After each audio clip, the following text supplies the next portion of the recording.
नमस्कार, वंदे मातरम। मैं बलदेव राजपूत, दुर्ग छत्तीसगढ़ से।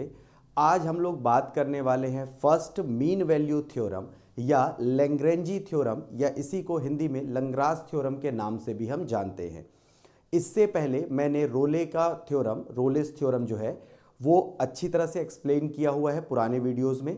आपको डिस्क्रिप्शन में लिंक मिल जाएगा, वहाँ आप प्लेलिस्ट पे जाके उसे चेक कर सकते हैं। तो चलिए शुरू करते हैं आज का टॉपिक, जिसका नाम है लैग्रेंजी थ्योरम या फर्स्ट मीन वैल्यू थ्योरम। सबसे पहले देखते हैं, क्वेश्चन आता है state and proof first mean value theorem और लैग्रेंजी थ्योरम। दोनों का मतलब एक ही है, बस नाम अलग अलग करके दिया जाता है। ठीक है, तो चलिए शुरू करते हैं आज का टॉपिक। इसका स्टेटमेंट देखेंगे। स्टेटमेंट ये बोलता है if F of x is a function of x, it means अगर एफ ऑफ एक्स का कोई फलन है, क्या है वो x, या इसका उल्टा भी लिख सकते हैं कि माना x का कोई फलन है f of x।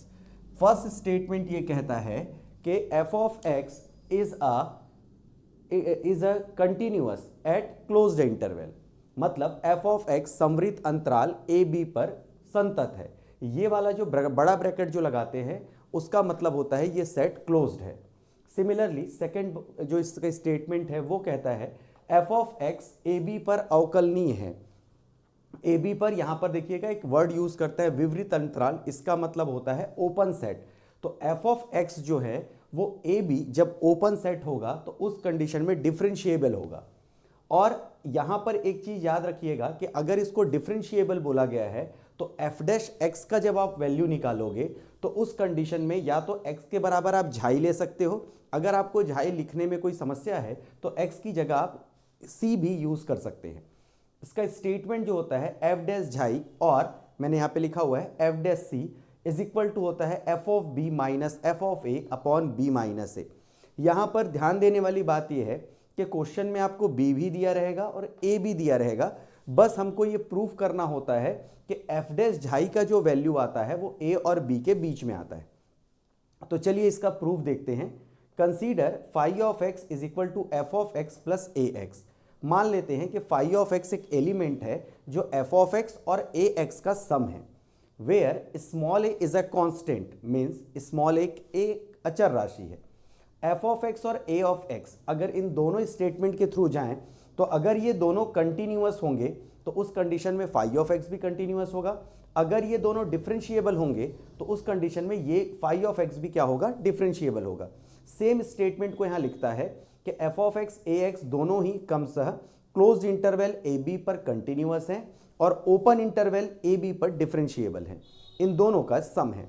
Phi of x भी क्या हो जाएगा कि कंटिन्यूअस और डिफरेंशिएबल होगा, क्योंकि अगर कोई दो एलिमेंट जो है उसका सम है तो दो एलिमेंट का जो नेचर रहेगा थर्ड एलिमेंट भी वैसा ही होगा। मान के चलिए ये तीन दोस्त हैं, अगर ये दो फेल हो जाते हैं तो 90% चांस है ये भी फेल हो जाएगा। तो उसी रिकॉर्डिंग में चलते हैं, उसी के अकॉर्डिंग चलते हैं। फाई ऑफ एक्स भी क्या हो जाएगा, कंटिन्यूअस या डिफरेंशिएबल होगा। फ्रॉम इक्वेशन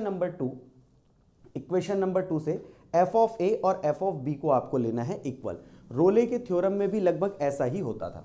अब देखिएगा, hence phi of x Rolle के प्रतिबंधों को संतुष्ट करता है। Phi of x is satisfied Rolle's theorem, then according to Rolle's theorem phi dash C is equal to कितना हो जाएगा, 0, और सी का वैल्यू किसके किसके बीच वेरी करना चाहिए, ए और बी के बीच।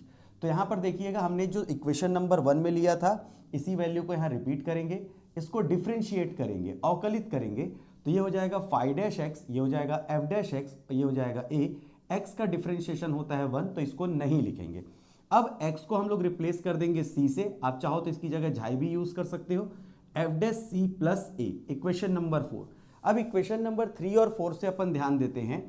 Phi dash f dash c plus a is equal to, देखिएगा इक्वेशन नंबर 3 और 4 में अगर इसका एक साइड बराबर है तो इसका दूसरा साइड भी क्या होगा, बराबर होगा। It means f dash c plus a is equal to कितना आ जाएगा, 0।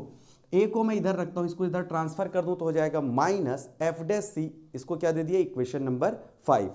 अब देखिएगा एक्स की वैल्यू आप ए ले लीजिए, इक्वेशन नंबर 1 पे जाइए।